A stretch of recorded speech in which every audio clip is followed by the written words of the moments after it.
Nagpaburot kog balon kay surprise na mo si mama kay ika-63 birthday niya.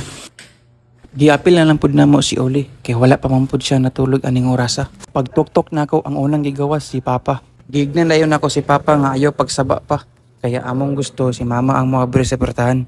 Naabtan mayog 2 ka minuto nga tinugtuka kay tulog gyud kayo si mama. And finally na surprise gid namo si mama. Wala gid siya nagdahom nga nami gi-prepare nga gamay para sa iyang birthday.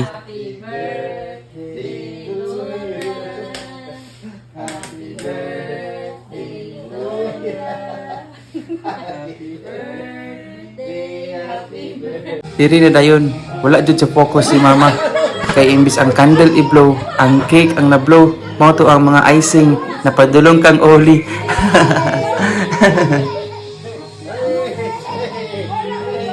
Pagka alas 6, kuratan kayo siya, kay naay bisita, nagmanyanita. Wala gid siya nagdahom nga mo bisita sila.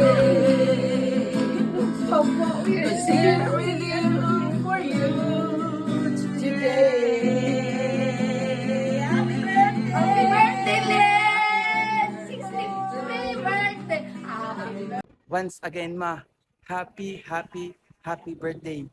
Salamat, ma. Kay nagpakamama jud ka sa amo always. I love you, ma.